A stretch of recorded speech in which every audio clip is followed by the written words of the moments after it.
This is the 2022 meeting, and it was held over because of illness. There will be another meeting in 2023 which will be held in this calendar year. Can I introduce Laura here on my right hand side, and Joanne Percival on my left, and Claire French, who is our media and social media person, and myself, George Hogan. And can I apologise for James Irvin, who unfortunately for us, he has various commitments abroad and he has to make sure that he attends to these. Can I start by explaining the agenda for tonight? First of all, there'll be a Club 1872 contributor survey which Laura will speak on. Then Claire will give a marketing update. Then Laura will give the next steps in 2023, and then there will be some time for a question and answer session. We have a couple of questions that have come in by email, which I'll read out to you before we get into that. We aim to try and end the meeting by 8 o'clock if that is possible. Okay, Laura, can I hand over to you? Thank you, George. Okay, so I'm going to run through what was a major piece of work for Club 1872 over the last year. That was our contributor survey. It is essential for us as a board that we are informed about what we're trying to do, informed through feedback from contributors. The organisation is, as it always has been, contributor-led, and we've listened to feedback and criticism, particularly from around the time of last year's annual meeting, that perhaps some people felt that we were kind of doing our own thing and not being led by the wishes of contributors. So on the back of that feedback, we carried out a very, I believe, comprehensive survey. The survey reports will be sent to contributors tomorrow, so I don't intend to go through every part of the reports tonight, but generally speaking, the report split into two parts. One part focuses on questions relating to Rangers, and the second part focuses on questions and issues relating to Club 1872. Because this is the Club 1872 annual meeting, I will try to place more focus on that tonight, but contributors will have the opportunity to read the two reports in full. As I say, they'll be sent out tomorrow, and there are a number of action points identified for Club 1872 from both reports. So we had almost 2,500 responses to the survey, which has given us a hugely valuable set of information that will inform what we do as a board going forward in 2023. The volume of responses makes the survey of huge statistical relevance, and it will very accurately portray the views of contributors to Club 1872 and also the Rangers support. I will run through some of the highlights of both parts of the survey, with more focus, as I said, on Club 1872, and then we can also discuss some actions which are arising from the results. So, generally speaking, the feedback that we had on a wide variety of topics relating to Rangers mirrored the concerns that we've held as a board for some time, and also reflected what we are being told and have been told by contributors, and just in sort of general conversation and interaction with individual supporters over the last few years. In the survey, we covered topics like MyGers, fan engagement and liaison, digital transformation, safe standing, ticketing, treatment of supporters at home and abroad, merchandising and catering, as well as the club's general attitude to supporters at the very top levels of the club. All of these topics have been raised by contributors, as I said, over the years, and most of them are also in areas that we were regularly raising with Rangers prior to Rangers' decision to disengage from Club 1872. Generally speaking, unfortunately, we've seen very little progress from Rangers in improving on any of these issues, and again, that's reflected in the feedback that we've had through the survey, despite Rangers having had them having received detailed feedback on those issues over the years. So I'll run through a few of these areas just to give you a flavour of the results, but as I say, the report is too long to go through in any detail tonight. So if we take ticketing, which was one of the subjects that we asked about, generally speaking, contributors were happy with value for money for season tickets. 51% found that season tickets were very good or good value for money. This level of satisfaction dropped for European match tickets, with only 28% finding them good value and 9% finding them very good value. This was similar for individual home match tickets, with 29% of respondents finding them good value and 7% responding very good value. 36% were either dissatisfied or very dissatisfied with the Rangers ticketing website. That is an issue that we had raised with Rangers executive team on numerous occasions over the years. A clear majority of respondents found that auto-renewal season tickets presented less problems for them, but around 20% of respondents still had difficulty purchasing their season tickets. 25% of those who responded found buying individual match tickets difficult or very difficult, and I mean, I can only speak for myself, I know that's something that I've encountered as well. 32% of respondents encountered some difficulty buying matchday tickets via the website. A large number of the comments on the negative experiences regarding the ticketing website centred around the process being more difficult or more complicated than people felt it ought to be. There were multiple technical issues mentioned, crashing, login problems, etc. People mentioned repeatedly the length of time it takes to purchase tickets, and again, this is one that I've experienced on numerous occasions, multiple tickets appearing in the basket for family and friends. So these were the kind of issues that people were raising.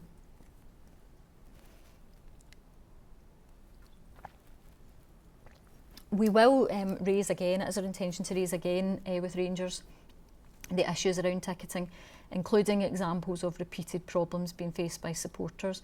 And we're going to try and encourage them to take these issues more seriously and improve the website as a matter of priority. Linked to that actually is the digital transformation.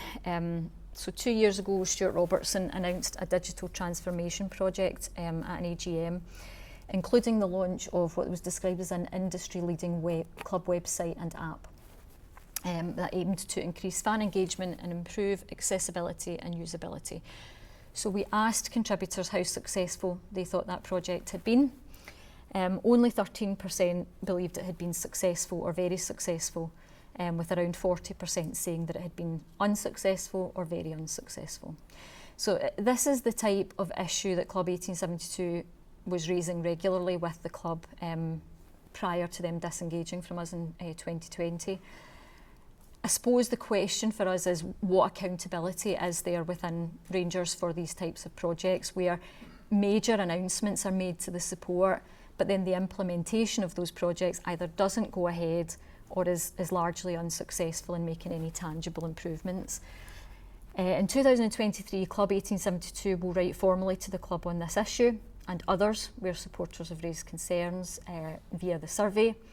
We're going to seek either direct dialogue with the club on these issues or the provision of formal written answers that we can feed back to supporters. In terms of fan engagement and liaison, this is obviously something that's important to Club 1872 board and contributors. It's one of the main reasons that we believe that supporters need a larger shareholding. 44% of respondents to the survey were either unsatisfied or very unsatisfied with supporter engagement by Rangers. Only 15% declared themselves satisfied or very satisfied. 59% believed that the club sees supporters first and foremost as customers, and again, that is reflected in my own conversations with supporters, and it's certainly something that I see again and again being mentioned on social media and in the emails that we receive. Only 20% of respondents believed that supporters have enough say in the club for the contribution that they make. 62% believe that supporters do not have enough say. Only 14% agreed or strongly agreed that the PLC board is in touch with supporters' view. 50% disagreed or strongly disagreed that the PLC board is in touch with supporters' views. We asked the same question about the Rangers executive team.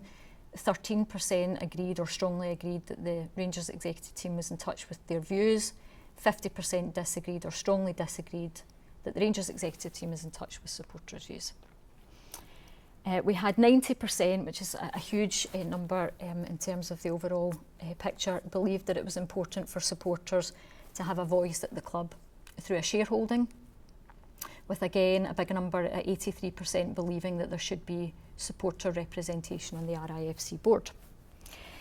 80% of the people that we heard from in the survey believe that supporters having a larger shareholding in the club would improve the club's engagement with supporters, but only 35% believe that the current custodians of the club want supporters to have a voice through a shareholding. So supporter engagement has been a major issue, certainly for Club 1872 over the past 2 or 3 years. Not only have Rangers refused to engage with Club 1872, but judging by the results of the survey, they have also failed to engage properly with the Rangers support as a whole. So this is another topic which we plan to raise formally with the club this year, and we'll update contributors on our efforts to work with the club on that front. It was encouraging for me to hear John Bennett in a recent interview acknowledge that improvements were required on the communication front. Obviously there have been changes in personnel since then, and certainly we're committed to re-engaging with the club and working with the club in those areas. There was a specific section in the survey on the SLO. I'm not going to go through that bit tonight, but there were similar issues reported in terms of fan liaison via the official SLO role at the club. The figures on that part of the survey, along with comment from the Club 1872 board, will be published tomorrow with the reports. Finally, from the Rangers section of the survey, safe standing was a really interesting one for us because it's something that we've had involvement in over the years, prior I think to George's involvement, but Joanne and I certainly had dialogue with the club on it and worked with the Union Bears, who are obviously massively in favour of it. So we asked contributors about that in the survey, if they supported the introduction of safe standing. 75% said yes, only 15% against. As a result of that overwhelming result, we will formally poll Club 1872 contributors on their support for safe standing, so that Club 1872, if the results are the same as they have been in the survey, can adopt a policy on it going forward. As I say, if the poll results mirror that overwhelming support in the survey, then we can begin to lobby the club for the introduction of safe standing. Our last discussion with Rangers on this topic was, I believe, in 2019, and at that time we were told that a feasibility study had taken place, but there has been no update from the club on the results of that feasibility study or a formal position on the matter taken by the RIFC board. We've also had contact from various third parties offering to help us put together proposals for safe standing, and again, if the contributor poll is in favour, we will take those discussions forward.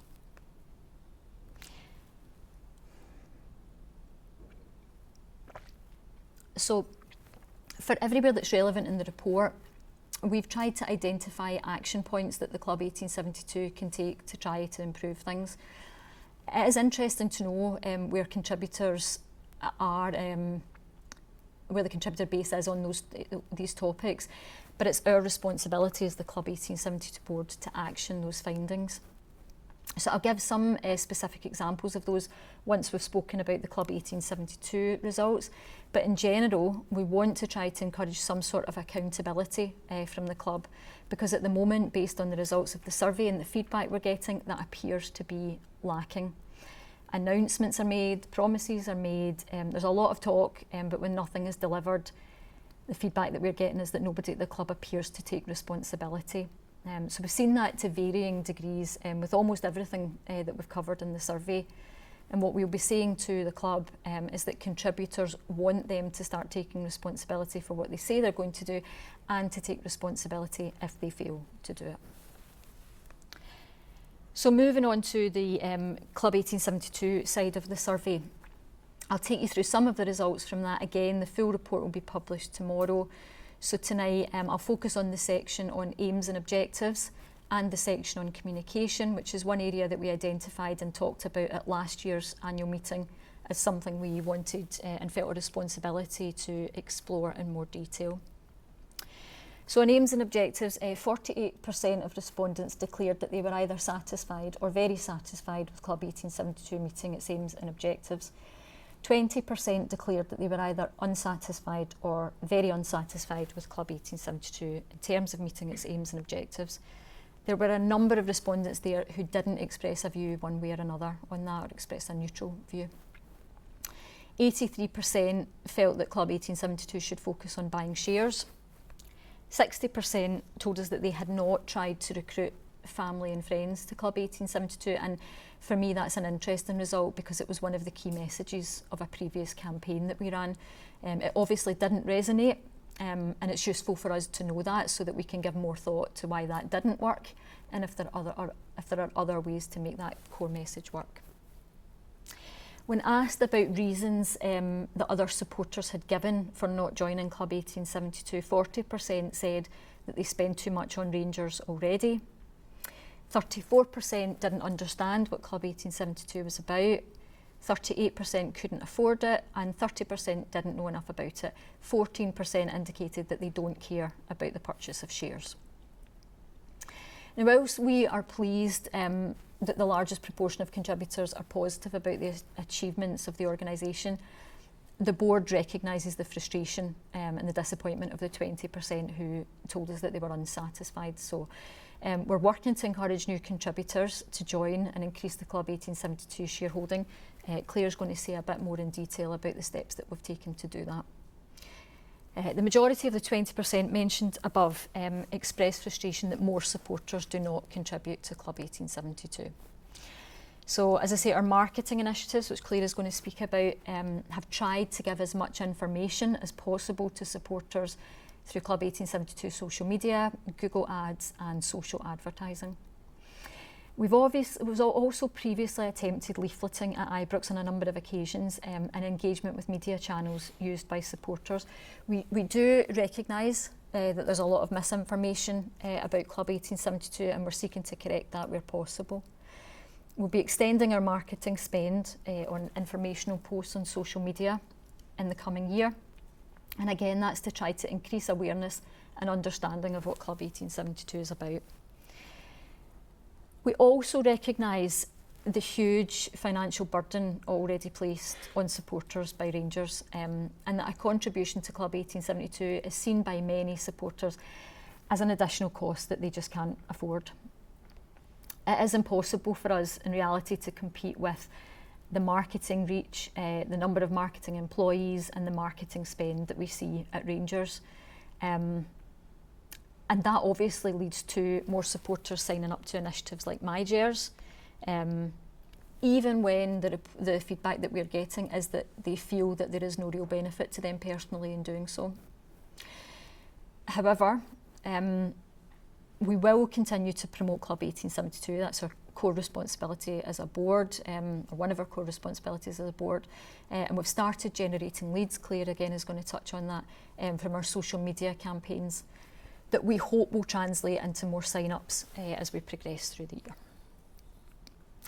We would once again encourage our current contributors to ask their friends and family to join Club 1872. As I say, we're mindful of the fact that many of them haven't done that, so we need to do a bit more thinking about the message around that. We do what we can through social media and direct contact with supporters. The importance of Club 1872 is often better explained by individual contributors who themselves believe in it.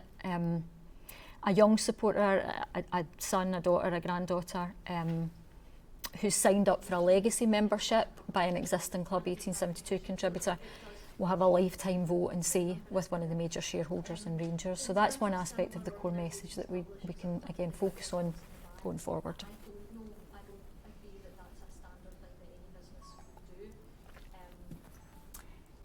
In terms of communication, 56% of respondents said that they were satisfied or very satisfied with communication from Club 1872. 19% said they were unsatisfied or very unsatisfied. 98% said that they prefer to receive Club 1872 information via email. 65% found the Club 1872 quarterly reports useful and informative. 8% did not find them useful or informative. 58% of respondents told us that they would like to hear from Club 1872 via a newsletter or a report-style update on a monthly basis. 35% said that they would prefer to continue hearing from us via quarterly updates.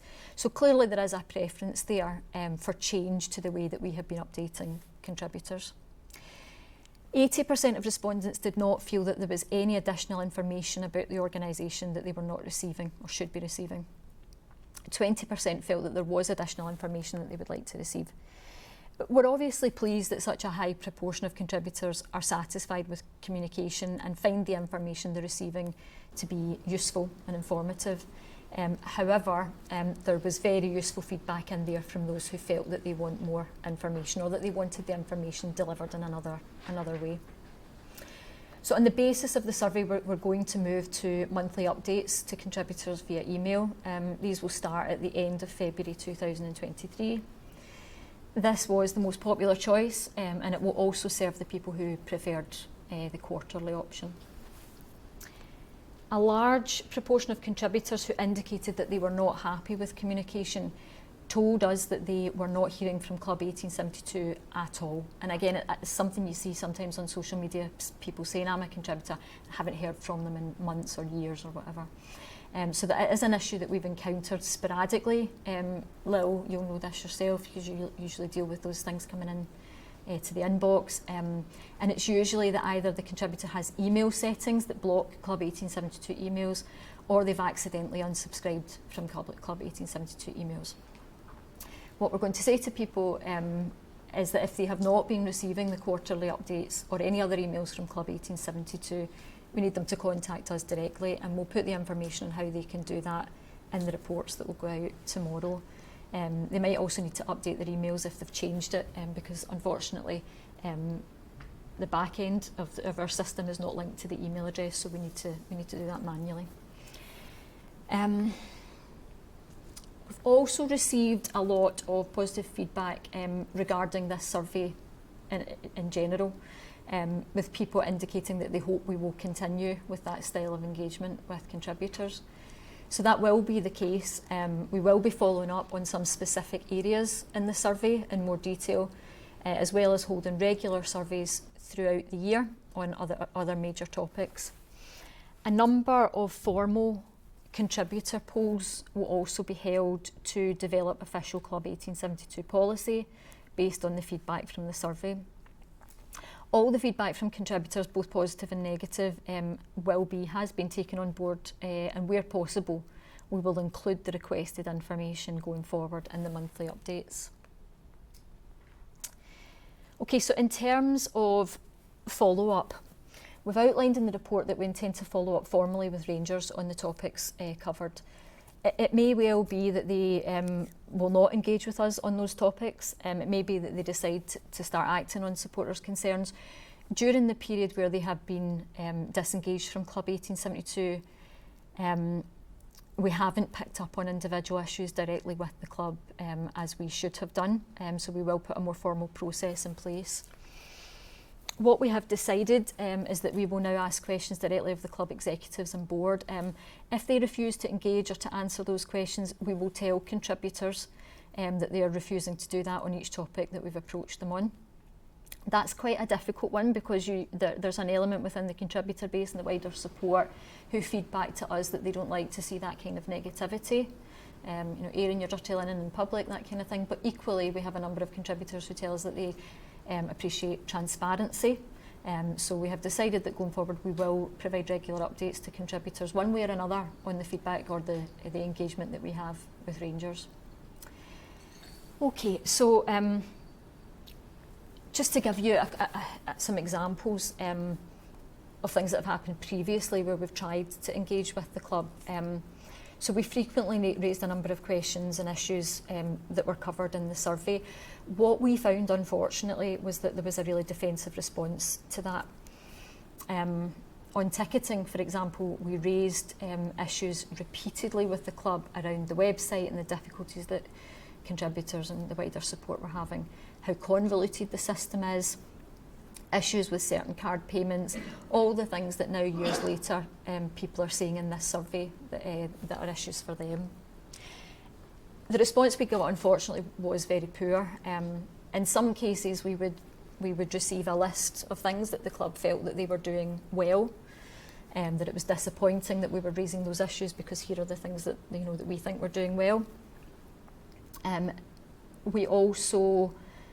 We had some successes, I think it's fair to say. We persuaded the club at one point to split the 3-match package for European games into staggered payments. But then further down the line, we saw them doing exactly the same thing with the Champions League tickets.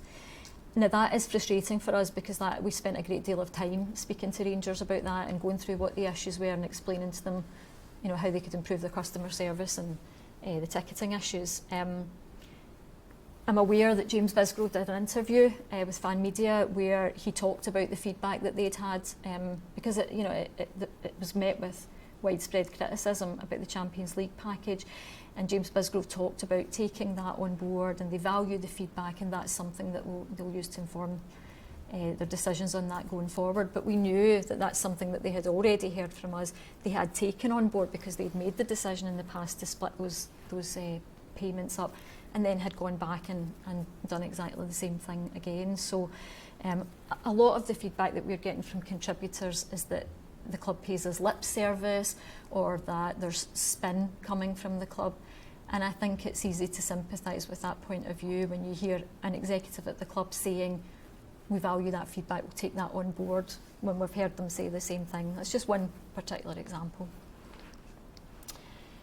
What we also want to do is use the survey to inform policy for Club 1872. So, for example, it's clear from the result on the question about safe standing that contributors at the moment are overwhelmingly in favour of that being put in place. What we need to do now is run a formal poll on that so that we have a binding decision of the contributors. Key decisions are taken by contributors.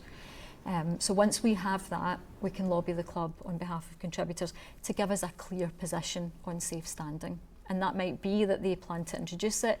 It might be reasons why they're not introducing it. But again, we would be asking formally for a clear position on that.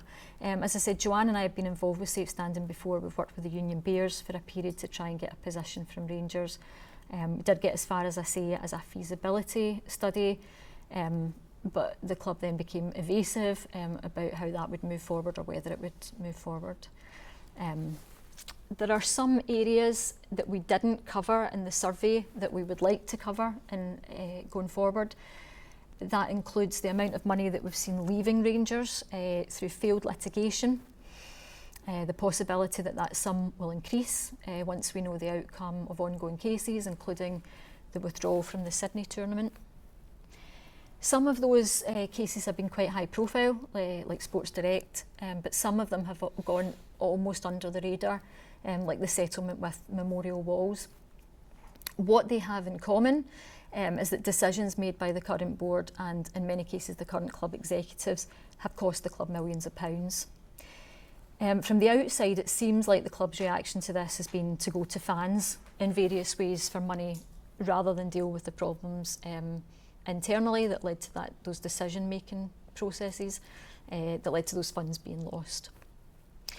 So our plan is to follow up with smaller surveys on topics like the one I've just mentioned that can focus on them and go deeper into the topics we've already covered, but also, as I say, going into wider areas that we haven't covered yet.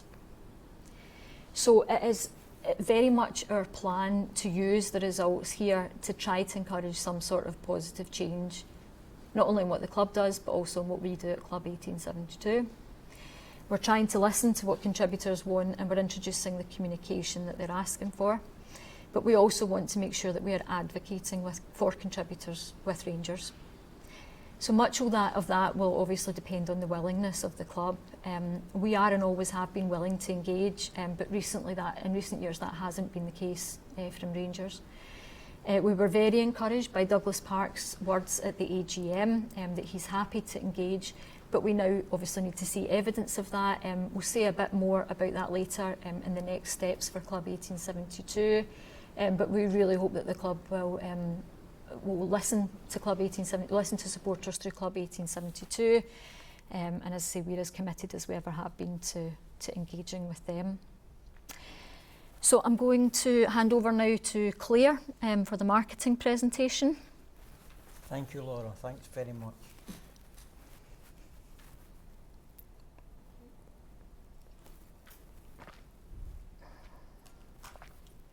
So I've prepared like what we've done kind of in the last kind of 6-7 months. So I've compiled what the kind of the year we are at the moment. So across all the platforms, we're doing really, really well. As in we're kind of reaching kind of 1.9 million impressions. Oops, sorry, that's jumping. And we're reaching over 1 million users across all channels. And this shows the top performance for our kind of Facebook and Instagram posts here as well. So we're getting really, really good reach. So the Twitter is showing 13,000 engaged with our posts. We've now got 89,000 users following our Twitter page as well, which is a good. It keeps continuing to grow as well.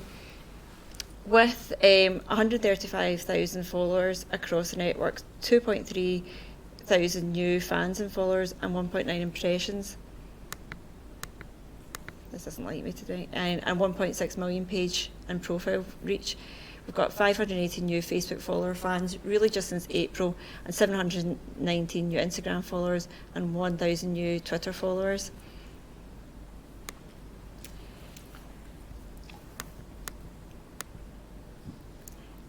From the kind of looking at specifically at Facebook, the posts have reached 288,000 people, 604 new likes, and the total page likes are now at 40k. 15,000 post reactions to 72 posts. Through this, we're also doing advertising campaigns. So through the advertising campaigns, we're looking for leads, so people that would like to receive information from Club 1872. So through the lead campaign, we're targeting people that have been on our website, people that look like the people that have been on our website, and we are also targeting people that follow our pages on Facebook and Instagram, and also lookalike audiences, and then obviously targeting people that are fans of Rangers as well.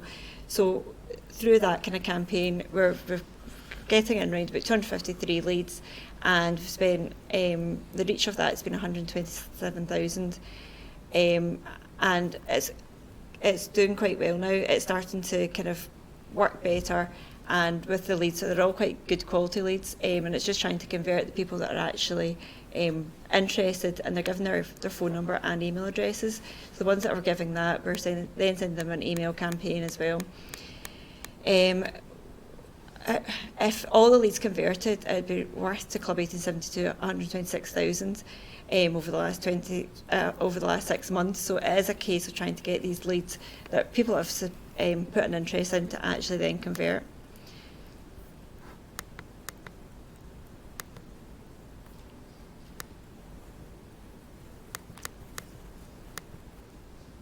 Through Twitter, we've had 12,000 post likes, 549 retweets, and reaching 62,000 Twitter accounts, 4.2 post link clicks, and 549 retweets, and over 62,000 accounts reached.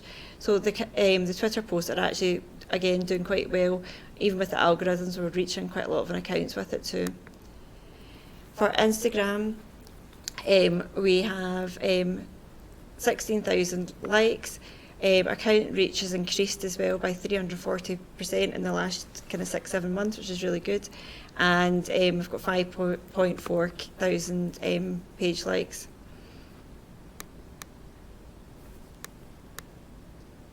Google Ads, so we've spent a little bit of money on Google Ads as well to try and again have more awareness of Club 1872. So the Google Ad campaign is to try and get people to go onto our website and obviously then sign up to be a contributor.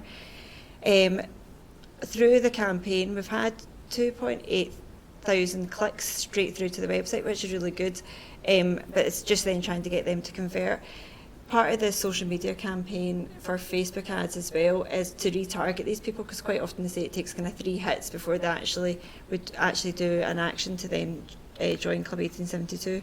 So between the two, it's targeting people in 2 ways. So if they've clicked on this advert to go to the website, they'll then have the chance to click on the Facebook advertising as well. The plan kind of going forward is website retargeting. So if we can retarget as many people that visit our website to try and make sure that they then convert into a contributor. Leads followed up by email and then by call. What we've noticed, we've been sending email campaigns out to everybody that says that they're interested in joining through the Leads campaign. But the thing that actually seems to make the difference is if you give a telephone call. So in the last kind of month, we've had 3 people actually sign up purely due to getting opening the email and then receiving a telephone call. We've had 8 new contributors from Facebook Leads with a potential income of £4,000 and 15 contributors worth £7,500. Going forward, I think it's important that we call all the leads and try to convert them through that way. We're looking at adding our Google advert goals for final sale as well, and find a quick survey to find out why they're joining as well, to make sure that we're actually tagging it to the right reason. Because some of the people that signed up, it's hard to tell why they signed up, and then looking at changing up the messaging to agree with the board as well.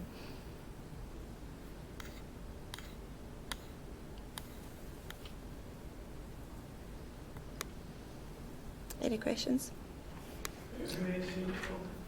Sorry? 15 from somewhere else, which we can't actually track exactly where they're from at the moment. So I think we need to do more with the leads that we're getting through, because the leads are actually good. They're good quality leads. The people they're genuine people that are interested in Rangers and interested in Club 1872. And the fact they're leaving email address and telephone numbers, we're getting a reasonable number for what we're spending on it as well. It's just trying to convert them to actually sign up to the contributors as well. A lot of people the ones that I've been phoning the last kind of month, it's a lot to do with money, and especially over Christmas. So I'm hoping that when it's kind of people have been paid again this month, and then to start trying retargeting them as well. I'm looking at sending out another email to people that have previously signed up for the leads to see if we can then convert some of them too.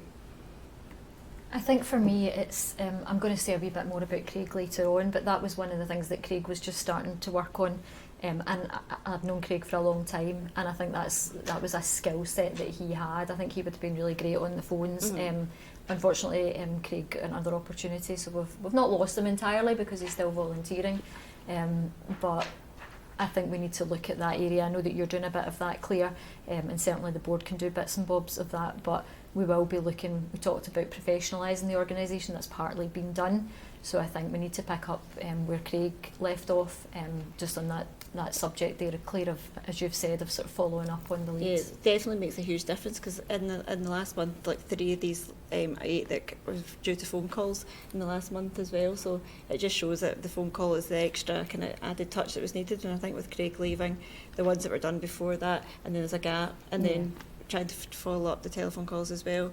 It's just trying to I think a lot of people need that kind of 3 touch, so they see the website, they see the social media posts, and then their email, and then I think a personal touch kind of helps. Do you think you need somebody that's very influential then?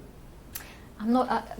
When I say his skill set, I think it's just partly his personality. I think. But also because of Craig background. Yeah, I mean he did have that. So a lot of people know who he was. Have somebody who nobody really knows, or are you going to have who could be amazing? Yeah. Are you going to have somebody who people resonate with? Well, I mean, I can't think of anyone who's influential within the support who is not also, there's not also a divide of opinion on them, right? I mean, I've seen various people sort of go from fan ownership to podcasts or whatever, and even like you, Andy, you'll know this doing the podcast. I see the abuse that you guys take on Twitter as well. Oh, yeah. And I know Stevie Clifford quite well, and I've spoken to Stevie about that. You know, he's just a nice guy that just loves blogging, and he takes some amount of abuse as well. So, so there would be drawbacks to having an influential figure from the support. Can I say something there then? Yeah. I'm Fred Featherstone at social media, etc. Right? But why do we not have somebody like CG Noble here, who's somebody for Rangers Review, these type of guys here, why is the SLO not here? If you make the supporters organisation, and I get the feeling that basically it says them and us. Yeah. The board support now you do this, and there's a fair amount of, I've got a fair amount of friends that are up there, the members, etc. They've got no interest at all in Club 1872. You mentioned to them that it's just has the support stuff now you do us. Yeah. So I would have thought, even if it was CG Noble here, and he would have been, he's got something like 50,000 followers. Yeah. If he could promote it, and the Rangers Review, I mean, I'm paid £3 a month for the Rangers Review stuff. And if they came on and they started pushing it and saying, look, join the gang, be part of your gang. Yeah. I mean, again, one of the things that Craig was comfortable doing. Is this Craig Houston? Craig Houston, yeah, he was comfortable sort of going on podcasts, and he spoke with Rangers Radio, and I think Craig speaks really well, and I think what I've always liked about Craig is he's bold as brass, right? I mean, he just tells you what he thinks, and if there's Sometimes he speaks too much. well, I mean, I suppose that's the point I was making. You get someone who's influential within the support, they're probably going to divide opinion as well. But then equally, if you get someone that people don't know, they're not going to have that trust in them. I know for a fact that we've got the few folk are always trying to find us a common someone that's been there most of the time. Yeah. So with regard to the SLO coming, Greg himself has publicly talked about being a Club 1872 contributor, so he would have been invited as a Club 1872 contributor, but we didn't formally invite anyone from Rangers to this meeting, but we have made the offer for anyone from the club to attend a meeting with contributors. We didn't invite them specifically to this meeting, but the offer is there for anyone at the club to come and meet Well, with. I'll just show you what the scheme the chairs with then. If you remember, have you got 6% of the shareholder or something? Yeah, we've just recently, before the AGM, Well, I'll gone just up. show you what the figure is then. Well, the offer is certainly there for Douglas Park or anyone else from the club, and they have done that in the past. Stuart Robertson attended contributor meetings. We've facilitated meetings with Dave when he was chairman. So it's not an unusual thing for Club 1872 to ask the club to do. It's something that we've done throughout, and I believe it's something that the Trust did and that Rangers First did as well. So it's not an unusual request, but the offer is there. So shall I just go, sorry. Please, Laura, if you wouldn't mind going through the next steps for 2023, if you don't mind. Thank you. So as George said, the final section of the presentation, which unfortunately we did have slides for, but technical difficulties. That's fine. I think we're right at the finishing line. So it's just to look at where Club 1872 can go this year. So the first area is, as we've said, to re-engage with the club. We've already mentioned, we've talked about it publicly, and we've talked about it in the meeting tonight. There was a choice made by Rangers to disengage from Club 1872. We don't believe they have been entirely transparent about that. It was very clear to us that disengagement was a direct result of our attempts to hold them to account for decisions that they had taken. We did hear Douglas Park at the AGM say that they will engage with Club 1872. There has been some dialogue since the AGM between us at the end of last year and going into this year. We're waiting to hear back from the club currently about a meeting. They have asked that the content of our discussions since the AGM be kept confidential, and as always we will honour that request, but we're happy to confirm that we are in dialogue there and that we are hopeful that a meeting can take place firstly between ourselves, the board and the club, and then secondly, as we said, to go back to that sort of standard thing that we used to do of inviting them to speak to contributors. There were also a number of issues that were raised and questions that people gave us for the AGM, the Rangers AGM, that we weren't able to ask. The Q&A is limited there. So we have indicated publicly and privately to Rangers that we will forward those questions to them, and we've asked the club if they will formally reply and that we will publish those responses. Okay. Can I just say that I had a chance meeting it had to be said at Rugby Park Wednesday night with Douglas Clark, and I challenged him as to why he wasn't meeting with the supporters. And he said that he would meet with you tomorrow if you were to sign a non-disclosure. And I don't know if that's technically possible, because it would confine what you can then say to the supporters. And I made that point to him, and I said that you have to define what you mean by non-disclosure. And he said, and the Club 1872 likewise has to indicate their support for that. I agree with you. Asking Club 1872 to sign a blanket NDA, You can't do that. it's not the same as Stuart Gibson as a shareholder being asked to sign that NDA. So the NDA was sent to us in 2020. They asked us to sign it. We indicated immediately that we had no issue with signing an NDA. That has always been our position. But we took legal advice on the NDA that had been presented to us. There were a number of comments that came back from our lawyer, the Club 1872 lawyer, that said, you cannot sign this NDA. It would effectively gag you. It would effectively Have you prevent you. relayed that back, sorry? Oh yes, Have you relayed that back to the club? Absolutely, absolutely, on a number of occasions. So they won't amend? Sorry, I keep saying. So we asked them repeatedly to amend the NDA. We said that we were happy to work with them on the wording of that NDA. And that is not, like, James isn't here tonight and he doesn't give advice to Club 1872, but he is a lawyer, so he can talk generally about legal practices. He has said this to me, I know this myself from my own experience in work. It is not an uncommon thing for two parties to go back and forth on the wording of an NDA, and we absolutely, we indicated our willingness to do that. What we got back, and I have to be fair to Douglas Park and say that it was not, we were not in correspondence with him, it was with Stuart Robertson. We repeatedly tried to get to the RIFC board. We were informed by Stuart Robertson that no one at the club would speak with Club 1872 until there was wholesale change of the Club 1872 board. Now, leaving aside how inappropriate that is for the company to be trying to control a shareholder in that way, a democratically elected board of representatives that they want to get rid of, we made attempts to get beyond Stuart Robertson. The first interaction we had directly with Douglas Park was at the AGM, and we were very pleased to hear that. And when he said at the AGM, you need to stop refusing to sign an NDA, I had to make a decision at the microphone again. Do I want to get into a back and forth here with Douglas Park? I was pleased by his response, and I want to move forward on that positive message that he had given us. But I think equally it's important to be clear with contributors that we have not refused to sign an NDA. We never have, but there has been no movement on that Did front. your lawyers tell you what was Yes, they made acceptable? suggestions. And did you relay that to the club? He made suggestions as to how it could be amended. We went back to Rangers, not with the specifics of that, but we said we have taken Did legal that get advice. Douglas Park or any of their closer, I don't or know. did it get stopped I don't with know. James Blair? I don't know. What I can tell you is that I won't say beyond what I've said there about we attempted to negotiate the terms of the NDA. No member of the RIFC board was included in that correspondence. It was all members of the executive team who were in that email Laura, chain. if you sign an NDA, correct me if I'm wrong, they've got you over a barrel, because then you can't tell us what's happening, and then you'll get condemned by the all in Sunday. Well, it's actually worse than that. Part of the NDA states that if we receive information from any third party about Rangers, we are obliged to take that information directly to Rangers and not publish it anywhere at any time.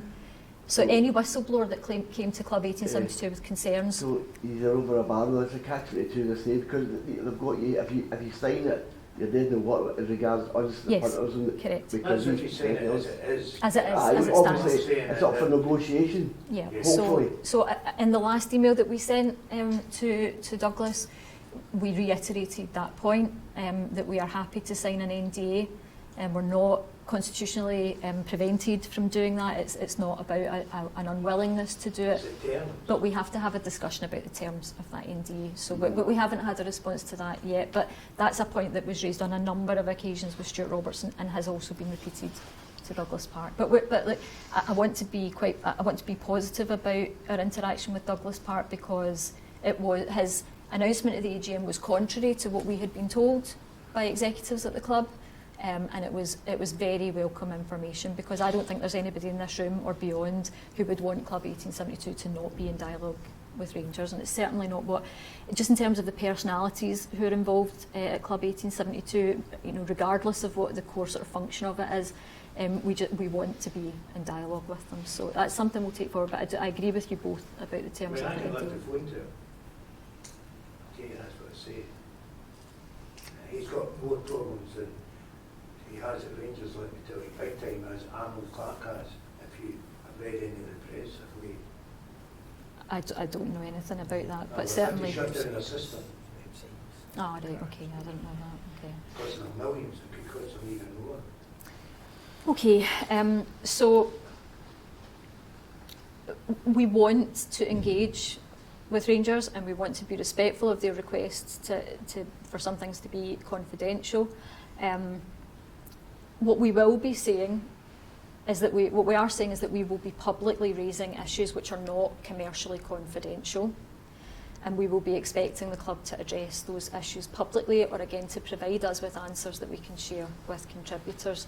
It's perfectly understandable that if these issues touch on commercially sensitive information, that the club would not share that with us, or that they would be covered by an appropriate NDA that we would not, and that we wouldn't be able to share with contributors. And that's been the case in the past. We've had discussions with Rangers, particularly around litigation and Sports Direct, and we've had to say to contributors, we are not able to comment on that. And I think people appreciate that honesty and transparency. And it's certainly the case from the club as well, when they have been open with people and say, we can't comment on that. People generally accept that. I think there's a general sense of goodwill, particularly with the board since regime change. But on issues that are not commercially sensitive or confidential, we will be asking the club to take a formal position. Could you give us a list of them at some point? A list of... A list of what we could discuss and what they Yeah, could so I mean, discuss. so I touched on them. One of the things that we didn't cover in the survey, but I think is really important, is the money that's going out in litigation costs. I think Not that's... finished there. This Fox is going to take it to the cleaner. The issue of accountability is one that came up in the questions for the AGM. We can publish a list of those questions that came through the AGM. I can't remember off the top of my head what some of them were. The one about litigation. New Edmiston House. New Edmiston House was another one that people asked about.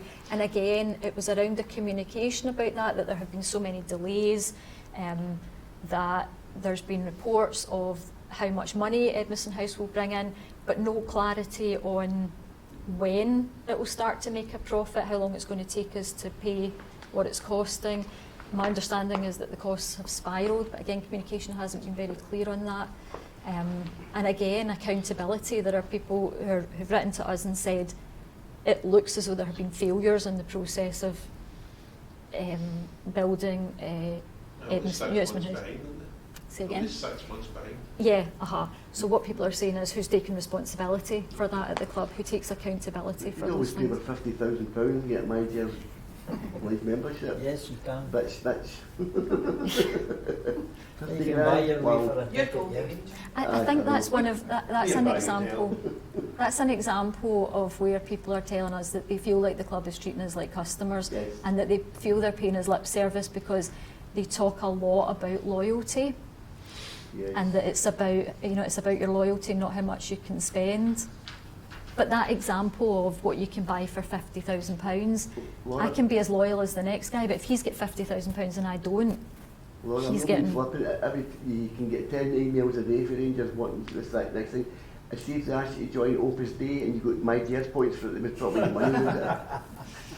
yeah. I I didn't think get that email. my Jers is an interesting I'm in one. that, by the way. Nobody I know has anything to say that's good. I about would marriage, agree yes, with I that. can tell you. I would agree People, with that. well-heeled people are objecting to it, and it's ridiculous in a practical sense as well. You can't get more than one ticket. If you're a member. That's I ridiculous. give an example to a shareholder that I was having a discussion with. Something again I saw on social media. Someone saying that he had signed up to My Jers to get, I think it was a Liverpool ticket. I've just signed up to My Jers in the hope that I'll get a ticket for this game. That person totally misunderstands what My Jers is about. But that's £50 that the club's got from that guy. And I don't grudge the club getting the money, but I think there needs to be some clarity, because you're taking £50. And also what will happen is when his season ticket renews, his MyJers will automatically renew, so potentially you're getting another £50 and then another going forward from someone who has joined for a reason that he's just completely wrong about. And it's an interesting one because the figures, it looks like a success, right?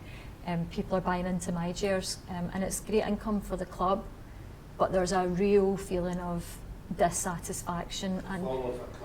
And I want to say, quite honestly, from the tone of some of the emails we get about it, there's a real feeling of disgust amongst supporters about the way they're being treated through MyJers. So that's another example of the kind of thing that we'd like to. We should all get union beers and all get things for it. That's possible. I've never heard anybody say a good word about MyJers. No, On neither. every game. Well, my colleague here will tell you. My Say again? That's it, Des, was UEFA Cup for Europa League final, and the people that go tickets with the people that shouldn't go tickets through MyJers. We need a loyalty scheme. We've been talking about it for years. People don't understand it. The guy that you're talking about there, Laura, needs to read it. There's pages upon pages on the website telling you everything about it. So it's a personal responsibility here. No. So I do. I'm gonna go. Can we please get back to the agenda if we don't mind? Thank you. Can I just say I agree with you, and I share what I would imagine are frustrations at the club about that. Put all that information out. Last year at the meeting, the Club 1872 meeting, there was a guy who asked a question. He might be here tonight, I'm terrible with names and faces. And Bruce Taylor, who had sat on our board and is now just a volunteer for us, spoke about his views on Club 1872 and how he was involved in Club 1872. And the gentleman then said, your communication is terrible. I don't know this guy. Who's this Bruce Taylor, right? I don't know who he is. You're putting him in front of me. Now, again, you want to have a positive interaction. And what I wanted to say was, Bruce stood for the board. There was a public profile that he put out when he stood for the board. He went through an election process. He sat on our board. His name was on board meeting updates that we put out. Bruce did like one-to-one interview snippets that we put on YouTube. We put them out on all our social media channels, and we put them out on by email to every contributor. So short of taking Bruce to each individual contributor's house and going, this is Bruce Taylor, we put that information out there. And again, another example of this, you'll remember this, there was a guy who previously was involved in a working group and then stepped away from it and was very, very critical of the communication. You never hear from them. And it was round about the time that we put the first quarterly update out, which was about, I think, 2,500 words long. Someone replied to him, it was on Twitter, and said, they've just put out a Club 1872 quarterly update. I thought it was really comprehensive. What did you think? He said, I didn't read it, it was too long. So there must be a feeling at the club of we can't win. And it's like I said, so we've put that message out there about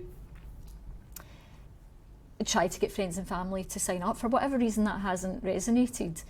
So it's maybe about looking at other ways that they can do that. And unfortunately, again, you see it on social media, people write to us about it.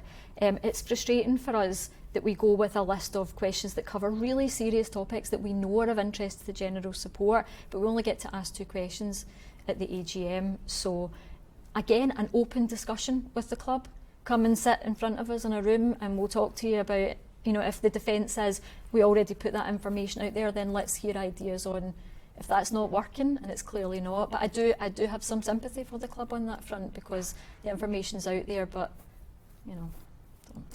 Sorry, George, I'm away off. Sorry, I didn't do what you asked us to do there. Just please carry on.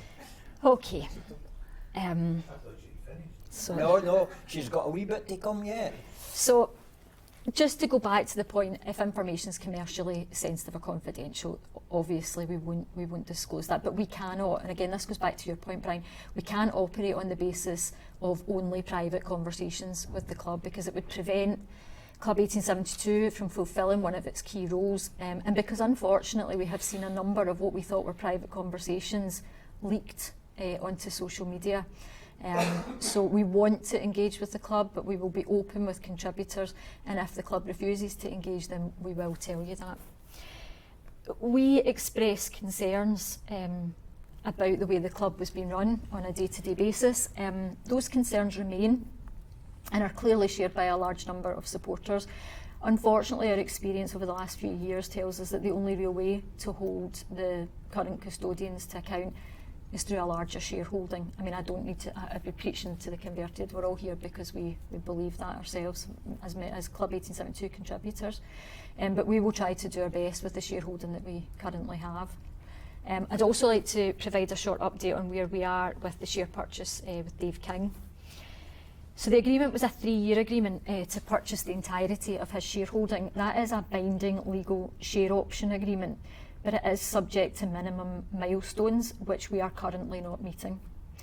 We haven't bought enough shares in the first 2 years for the final year of that agreement to be binding. So that means that we have to be aware that we have to try and step up the level of purchases within the next year. Everyone has probably heard Dave give that as long as it takes message, even as recently in the Q&A that we held with him in December. We do appreciate that, and from the Club 1872 board's point of view, we want to carry on and buy as many shares as we can, but we have to be aware at this point that there is technically no legal obligation for Dave to continue with that arrangement. What are they? Sorry? What are the legal obligations? The legal obligations are to buy a certain number of shares. What are the certain numbers? They're on the website, Brian. I don't have them off the top of my head, but they're on the website. He's doing that. There's no obligation. We have to be clear that there's no obligation for Dave to continue if we don't meet those requirements. He's doing that at this stage, as he's clearly stated, because he wants to and because he believes in that. So we are in regular contact with Dave, and we do have the funds currently to make another share purchase. We'll probably put a poll to contributors shortly about using some of the project's funds for further share purchases. We've done that with other share purchases, but again, it would be for the contributors to make a decision on that. This opportunity that we have with Dave remains by far the cheapest option for increasing Club 1872's shareholding. And because there was an interruption to just after the launch of Legacy, Dave extended that by a year. So the cheapest time for us to buy shares was in the first year, and Dave put an extension on that. But currently at the moment, it's by far the cheapest option to increase our shareholding. We are doing this on limited funds, so we feel that we have to make the best of the funds we have and take that opportunity. We do have to step up our efforts. It can't take 20 years, it probably can't even take 10 years. We have to show some progress, or Dave would be within his rights to step away from the agreement. If supporters want to take this opportunity, then now is the time for us to do it.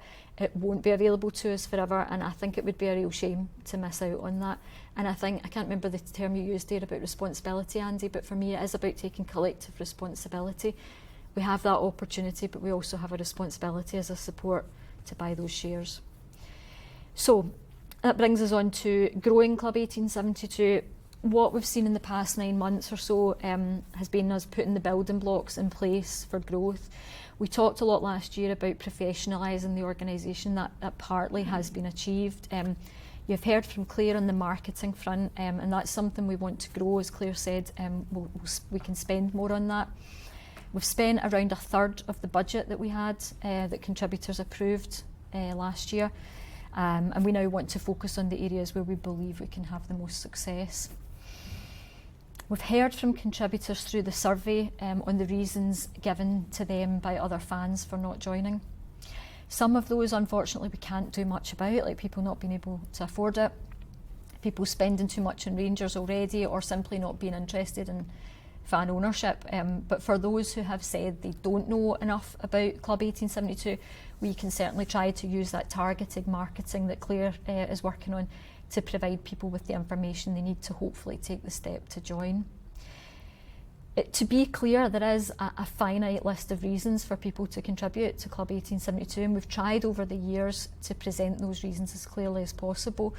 We'll hopefully widen our reach through the marketing initiatives, and we'll try to grow those through targeted methods. The Legacy campaign got off to a great start, and we saw a great take-up in the first month or two of the launch. We then unfortunately saw a kickback against that, which we addressed in detail at last year's meeting and in updates to contributors. To some degree, unfortunately, that was successful. It hasn't had an impact on where we are in terms of income and number of contributors, but it has stunted the growth that we wanted to see towards a 10% and then a 15% and then a 20% shareholding. So our activities are all carried out with long-term goals in mind, and with the support, and also mindful that the support has to retain a say in how the club is run. Even with the huge amounts invested over the last 5 years, Club 1872, and I'm quite proud of this, and contributors should be proud of it as well, we've maintained our position as a major shareholder. And as I say, just before the AGM, we moved up the list again. So there are positives, but we need more contributors, and we need to be encouraging existing contributors to move to legacy donations where possible.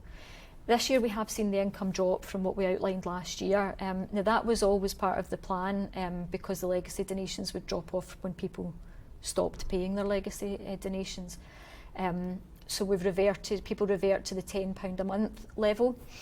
So instead of seeing revenue revenue around the £1 million mark, we've reverted to return to around the traditional sort of £400,000–500,000 a year mark. Now, as I say, that was expected, and what we need to do now is recapture the positivity that surrounded Legacy at its launch, because we have to try and encourage more sign-ups. It is a difficult environment right now, with the club asking supporters for so much money, and the financial situation of many of us as it is, the general cost of living, but we have to try to grow the numbers. So we saw with around 1,200 legacy members that income rose considerably, but we don't want that burden to be only on a small number of people. So we will encourage legacy, but we'll also keep our focus on standard donations. We've always said Club 1872 works to scale, and that's what we have to keep focusing on and try to achieve. As I say, I wanted to say a quick word about Craig. We've heard from Claire and the work that she's been doing, but Craig has also been a huge help to us, and I would like to thank Craig. He's not here tonight, we've said this to him directly, but I'd like to thank Craig publicly for his time at Club 1872. He is still making himself available, but during his pay as a volunteer, during Craig's paid role, he did a huge amount of work. He really delved into the database, looked at lapsed contributors and how we could try to make Club 1872 more appealing. So those building blocks will help us in 2023, and we will be looking for someone to replace Craig, possibly with a wider remit, and we also hope that contributors will be willing to commit further funds through to the end of 2023 to put that role in place. We will be putting a poll with details on that out in the near future, but again, I just wanted to say thanks to Craig and to wish him good luck with the opportunity that he left Club 1872 for to pursue. Craig has given so much to the club and the support over the years, and we certainly wish him every success. So that's me on the next steps. I'll hand over to George. Thank you. We have had 2 emails asking questions, and I'll give these questions to you prior to open for a question and answer session. But the first one came from a C. Davis. I would like to know what experience the Club 1872 board has of Rangers supporters clubs, and whether you see a value in working with the Rangers Supporters Association on a shared interest / concerns. I believe that the Rangers supporters clubs are the lifeblood of the Rangers support, and would like to know what Club 1872 representatives are in touch with and what is going on in that community. Now, can I say in the first part about the experience of the people on the board? I know I've had 40 years experience of being a member and an office bearer in supporters clubs. There is no question like that. And I know Joanne as well. I'm secretary of my supporters as a club and have secretary been of for about 19 years yes, now. yeah. Now, can I say yes, definitely, we would love to speak to the Rangers Supporters Association. In fact, we have been trying to make contact with them to get that sort of dialogue underway. I don't know, Laura, if you can give us any update on that at this moment in time, but certainly, yes, we would love to speak to them and share our concerns, because a lot of the concerns that they have, our supporters clubs do have. Yeah, I think unfortunately we're just like ships in the night. Like, we just keep missing each other. There's just been a few messages exchanged. I know that Craig was I mean, I think Craig speaks to everyone, so I know that he was in touch with people from the RSA. We've obviously lost Craig from that formal role, so I've reached out with a view to having a meeting either with Joanne and George, or certainly one of you guys, because you have much more experience than I do. But I've made that initial, I've reached out to them, and as I say, there's been a few messages exchanged and we've just not been able to sort of catch up on the phone, but yeah, it's certainly something that I think we should do. There is a lot of things that came up on the survey that do apply to supporters clubs, and really... I have to say, I sat in the working party at the forming of Club 1872, and they were part of it, and were to be a composite part of Club 1872. Yeah, Yes. they were. There was a change to our proposed constitution at the time to enshrine working groups in the constitution, and those working groups were set out, and we invited them to sort of move over to that structure, and there was a disagreement about that particular structure, and actually we moved away from that, so we're certainly open. And I believe there's been changes to their board as well. Certainly the guy that I've been messaging wasn't on the working group at that time, but it was just something that fell away. We did invite them to take part in a working group for RSCs, but it's certainly something that we should have picked up before now. It's certainly something. So we should also, just you mentioned there about issues in the survey. So Claire and I, we've not put it out yet, but we've worked on, and you were part of that as well, a survey specifically for RSCs. So that'll go out at some point in the next few weeks as well. And the second question came from Mr. Malcolm Murray, and he had 4 points, and I'll read them to you. His first one was transparency must improve. Sunlight is the purest disinfectant. Monthly figures on membership, cash, and are minimum and provided by all similar organisations. Electoral turnout is a basic for any democracy. Please update. His second point, I have written on share resolutions in the past and have been fobbed off unprofessionally. Why have you changed your tune? The third point, your board and King-led anti-park campaign, which may have got somewhere if you had approached other shareholders. Very few were approached. Why? And his fourth point, what is the latest on buying King shares, and is he legally committed to waiting for you?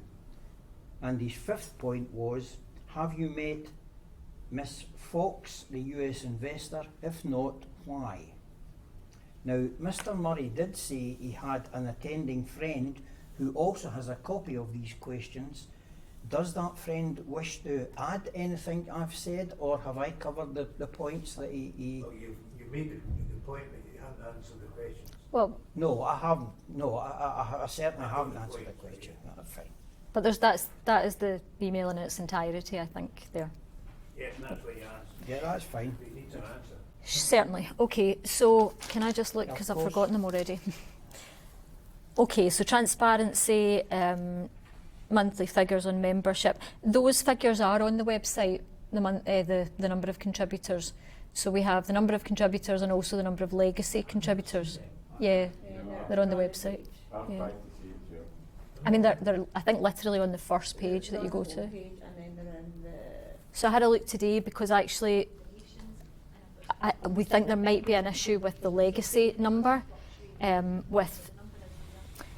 with people dropping off that legacy number because they've paid their legacy. Or they've Can you tell us the membership today then? 6,100. I looked at it today.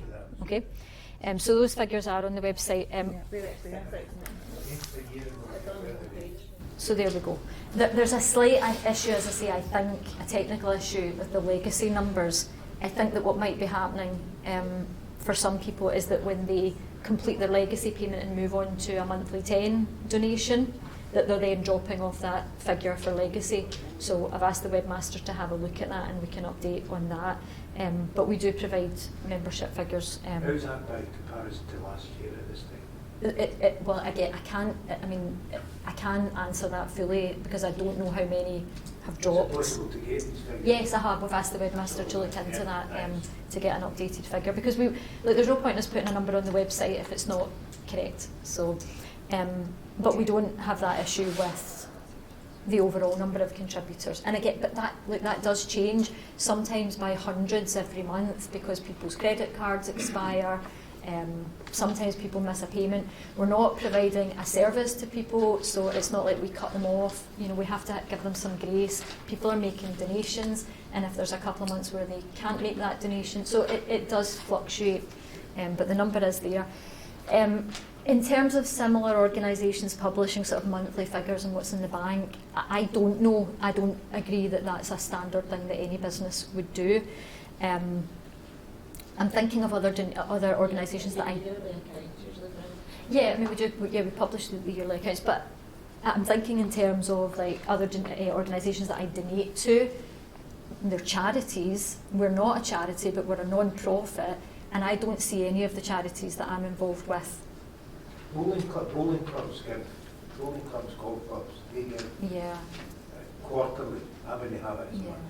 We give quarterly figures. Yeah. Well, the people with Eastwood Drive see it. They'd love to see it. Yeah, do you know, and the media would try to see it. Yeah, do you know, I remember Colin Stewart being asked on Twitter how many people are signed up to the Rangers Lotto, and he quite honestly just said, do you mind if I don't answer that, because it's not just Rangers fans that are looking at the answer. And I thought, you know, some people might not like that, but I thought that was a truthful answer.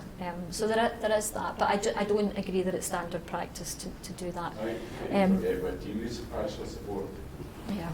Maybe support us more than we support them. But certainly in terms of transparency, it's a point that we've taken on board from last year. We didn't used to publish the membership number. Actually, we did in quarterly updates, but we took the feedback on board, so we put it on the website. Okay, so I have written on share resolutions in the past and been fobbed off unprofessionally. Okay, so when we got that email, why have you changed your tune? I think, I'm not sure, he's not here to clarify, but I think what Malcolm means on that is that he has written to us a number of times asking why we don't advise contributors to vote in a certain way.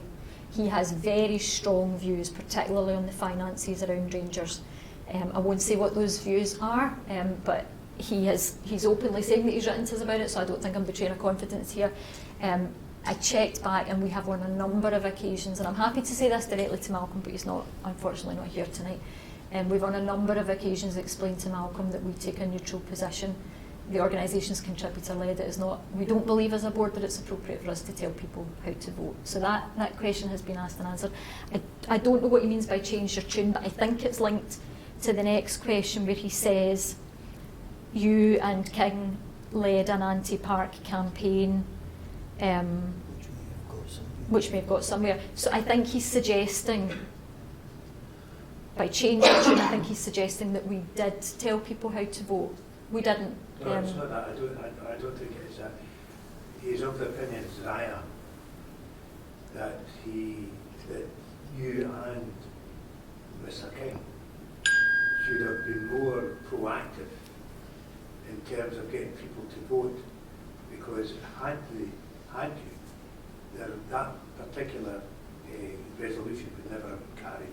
Yeah, we just think it's a contributor-led organisation. We deal with our contributors. We're not in the business of going around and trying to put it. Like, we're not in the same situation that we were in prior to regime change, where we have to oust a board. Nobody on this board, and certainly nobody. I mean, like, you see it on social media, sack the board.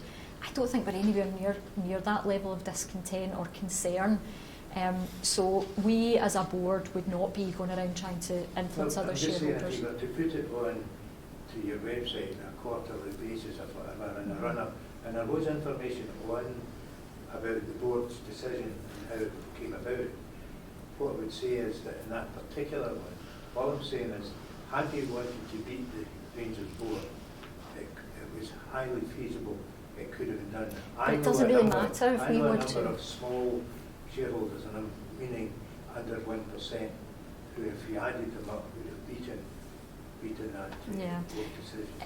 My own view is that it doesn't really matter what we as a board want in terms of the resolutions. It matters what contributors want. So we give contributors, what we do is we present. The contributors, a lot of the contributors had overwhelmingly voted in favour of the way the Rangers Club 1872 board had voted. So all I'm saying is that for No, a bit that's of not. publicity. But that's not correct because we didn't tell them how we were going to No, vote. I'm not- We no, didn't. no, you did. You gave them the No, we result. The result of your votes were published. Oh yes, as they always are. Yeah, yeah, So, that's so, what I'm saying. so again, Malcolm saying, why did you change your tune? We've not done anything different this year. I don't think that's how you need it. Maybe it would have been better had you been here, but he's got problems at home. Yeah. I'm seeing him Tuesday, but the fact is that I understand what his, not brief, but his point of view is, quite strongly expressed, is that had more work been undertaken in that specific resolution, it would not have carried the can, because it was very close at the end of the day. Well, look, what Malcolm also says there is that very few were contacted. I can tell you that zero were nobody was, no other, we didn't approach any other shareholders. Now that's not to say that we don't engage with other shareholders, we do, but I can categorically tell you that we had no discussions with any other shareholder about how they were going to vote or how they should vote. The only information that we provided was put out to all contributors, and that was how contribute. And we always do that. We always say this is how we intend to vote our shares. But there was no. In other boards that I'm on, I can make influence decisions by virtue of highlighting a particular vote and how close it is. That's all I would do. Right, but equally we've published when Douglas Park, I think last time we asked people to vote on him, 98% voted for his, what's the word, not readmission, re-election. So again, like there's nothing in it other than just telling people what the vote is going to be. And like the thing is, on this occasion, I'm gathering that Malcolm was in agreement with the contributors. But I know there have been no from discussions I've had privately with Malcolm, and I won't share what his particular views were, but I know there have been times where the contributorship has not voted the way Malcolm wanted them to vote. So again, if we did in previous years what Malcolm was asking us to have done this year, he would have been really unhappy about that, I imagine. Good thought, but I think people were, if we are talking about one specific vote, I think you would be saying that the were folk that were influencing that vote. Well, I Anyway. can say categorically it was not Club 1872. No. Okay. So I disagree with that. I don't think we've changed our tune. I don't think we've done anything different. What is the latest on buying King shares? I think we've covered that. Have you met Miss Fox? And if not, why not? No, we haven't. We haven't had any conversation with her. She hasn't approached us, and there's no reason for us to have approached her.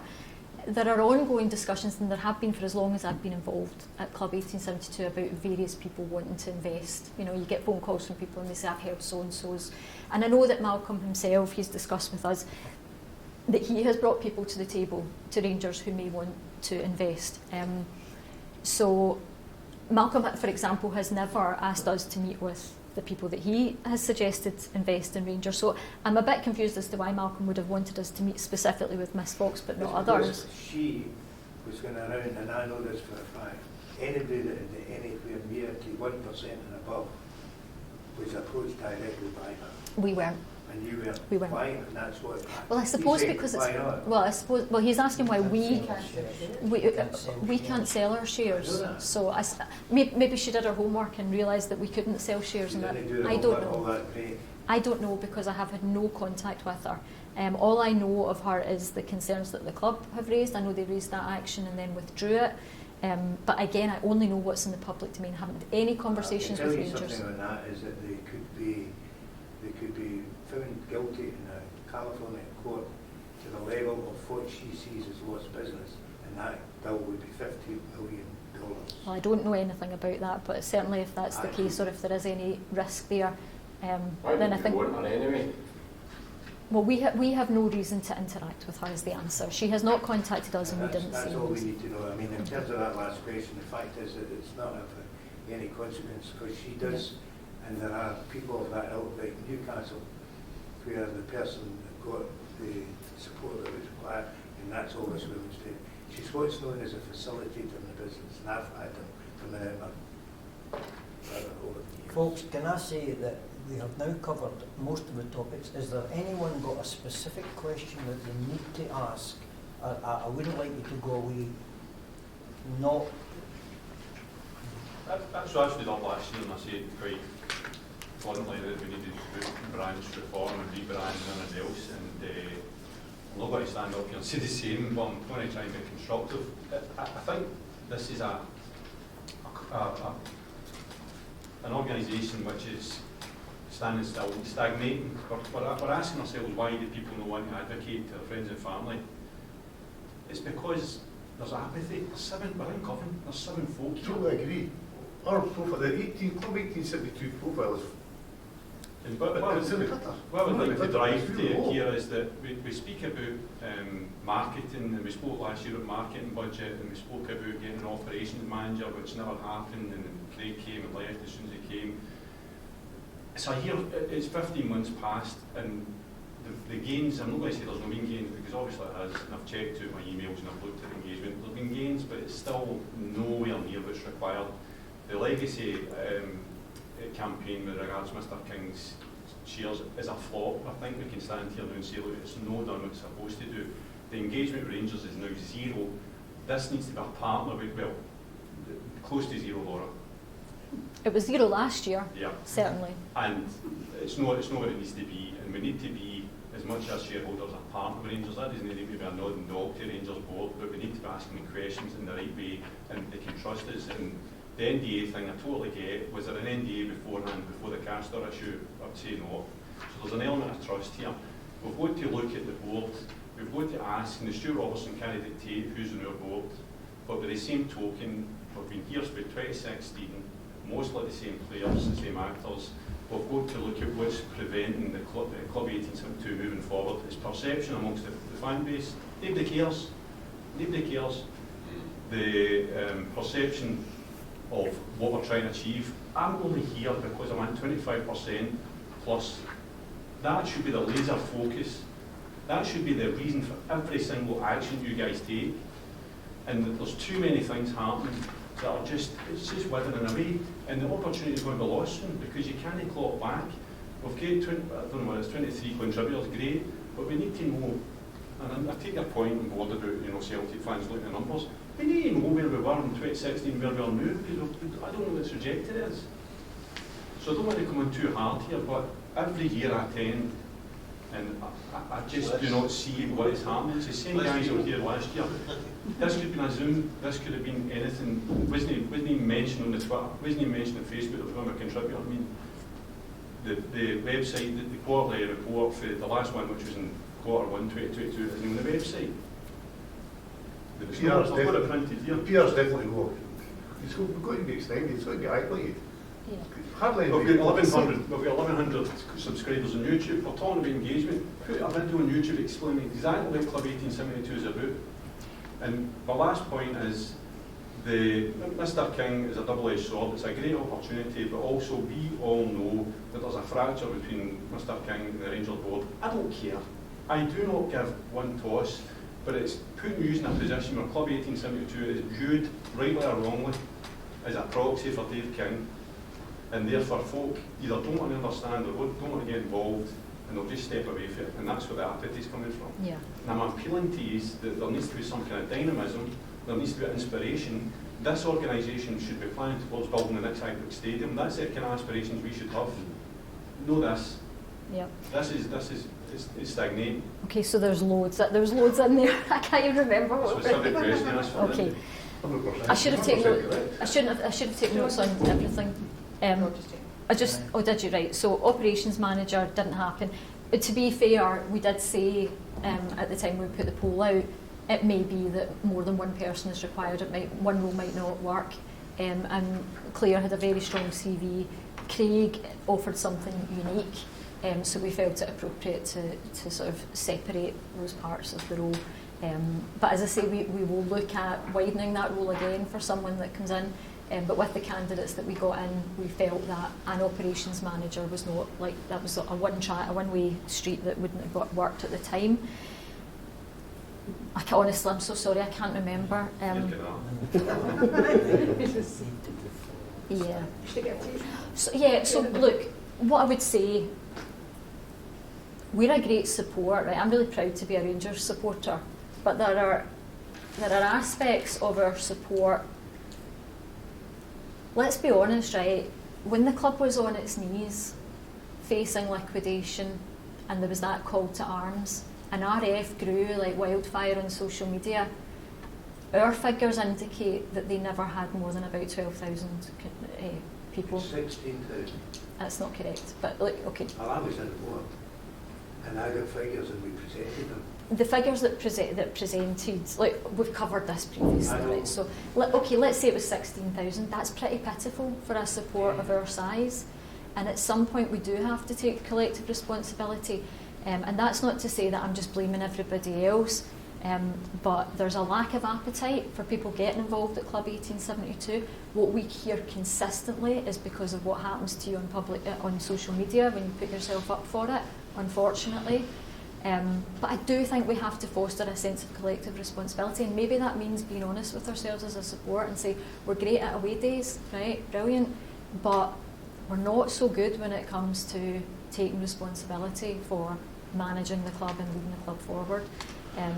That's a difficult message to give to people, because what you're really saying is, what have you done?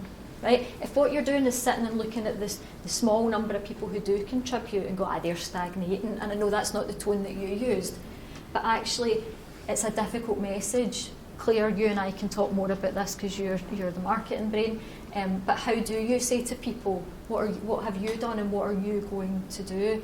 I mean, we did sort of try that a bit with It's Your Club. That was a message that we put out in 2018. We raised £1 million through that campaign, so that was a successful campaign. We are sitting at over 6,000 contributors. I think that's pretty good for in terms of the history of this and in terms of the last couple of years that we've had. It's not been good for Club 1872 to not be engaging with the club. And there's also been other issues that we talked about at last year's meeting that I don't think any of us want to go over again. But we do have a responsibility collectively to look at it and say, and I take the point about dynamism. And again, I would just urge people, please come forward if you have ideas. Also, just if you have the passion for it, you don't need to have all the answers. I don't, George and Joanne don't as individuals. James is absolutely brilliant. It's unfortunate that he can't be here tonight. What a mind that guy has got. You know, and he really is as hands-on as he can be with the workload that he's got. Big fan of James's. But he himself doesn't have all the answers. Nobody does. So if you're looking at this and saying, I don't know much about marketing, or I don't know much about the finance or whatever, just bring your enthusiasm to the table. Ideas and things as well to help towards the marketing as well. It's not one to go back the way, but at the same time, history is important in terms of even modern studies is important. And the fact is that Club 1872 got off on the wrong foot from the outset. Rangers first came in at the outset, and within a month had put on £1.5 million. And that was never repeated because there was in this composition of we needed to get into a new organisation. We would have to get all the organisations that a Rangers supporter led into the one. But that didn't happen. But we're going back the way. I'm saying to you, going forward, you've got a situation where you haven't mentioned it tonight, but there must be board members that are due to restand. And it would be useful to know that in the way going forward. And also, I think at one point at the AGM of the club itself, there has to be congratulations given to them for what they're doing for the disabled. Yeah. That is an amazing transformation and exceptionally good. Well, I sat if on you look the. at every other club, that's what's going on. I sat on the Disability Matters group at the club because my son is disabled. It's very, very difficult for him to get to IPIX with his particular profile of needs. He's been twice. It was wonderful, but challenging. So I sat on that group and would be happy. And I'm delighted by the plans that they put forward at the AGM, and they are to be commended for that. Look, it's very easy to look back on things that you're personally involved in with maybe rose-tinted glasses. RF, you said it wasn't repeated, that £1.5 million. We've put, I think, £2.5 million into Rangers since then. So that a lot of that money that was raised through RF went on buying Mike Ashley's shares. Since then, we've put £2.5 million into Rangers, spent a significant sum, and we have more to spend on Dave's shares. So, and as I say, in amongst millions, multi-million pounds of investment from other shareholders, we have maintained our position. And with only 6,000 contributors, I think that's pretty good. But it could be better, of course it could be better. And my frustration is, look, we talked about this the other day. Craig Houston said that he has moments where he's in the stadium and he looks and he thinks, I wonder, a small section, I wonder how many of them, not just our Club 1872 members, but even care. actually what most people care. Like, you see the difference between the turnout tonight and the turnout for Dave King's Q&A, because people just want to hear about like the football, and they were asking him things about the manager, and of course that is your primary concern as a Rangers supporter. In meetings of Rangers First, when it was in a complete turmoil, there was over 100 people turning up. I think it was a Warren Hotel, I don't know, I can't remember. But that was the situation then, and it was good debate, lively debate. And this is ridiculous for an organisation that's got over 2,000 members, that you've got 5 members present apart from the board. That's daft. I mean, it's just not going to work. I mean, I have to say, it's down to marketing.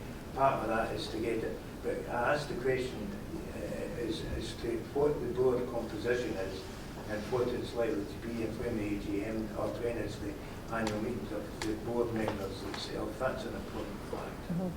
So I'm not going to ask anybody to comment on their individual intentions unless they want to. See, we could bring something quite important. Yep. So about football, Darvel won Aberdeen 0. Oh yeah, I didn't want to know the I bloody didn't want to result. know. Well, Yes, I understand we went past the 8 o'clock. There are people desperate to get back to Ayrshire to see this Darvel. Just as a text, their park is in better condition than the one at St John's. Well, didn't take much, or Hampden, for that back. George, can I just make a final point? As Yes, of regards- course. See the dialogue with the Rangers supporters clubs, and see like the bloggers, Andy, Stevie Clifford, you put your tentacles out to every one of them, try and get your view across, because we need more punters in. Yeah. Get the supporters buses, get them involved. All they'll talk about is tickets, by the way, we won't get any, but it's worth it to get your tuppence worth in. Exactly, we will do. No, the RSA have done some great work. I know that they were doing a survey recently, and again, that only goes out to their contributors and their members. The Victor Loyal will have meetings, we were at meetings with Victor Loyal and different buses, and it was tickets. I think we had 2 guys from the Bridgeton Loyal come to the Dave King Q&A, but I don't think they Bear in were mind here that see tonight. if there was 2 Rangers supporters in a phone box, there'd be 3 arguments. Aye, there would be, and there'd be 3 supporters clubs as well. Can I go back to the point I don't think I've got an answer to, and that is the question as to what the position is of directors What do you of mean? Club 1872. What do you mean? Well, it's a re-election. So There's no elections due, but the last election was for 2 places and only 1 person stood. So, but there's no election due. no elections due. I thought there would be. No. We Even have to for make vacancies. I mean, you've got vacancies. there is, but we have to make a decision about, like, there's disruption to the organisation. This is a point that we've discussed openly, and we've had ongoing discussions with the regulator about, because you don't want to sit for too long with a space available, but equally it causes disruption to the organisation to hold an election. So, like, we can certainly talk to you if you've got views on that, but there's no election due in terms of. Thank you very much for your attendance. Thank you Thank you, very much. guys. Thanks for the respect. And thanks for wasting my night.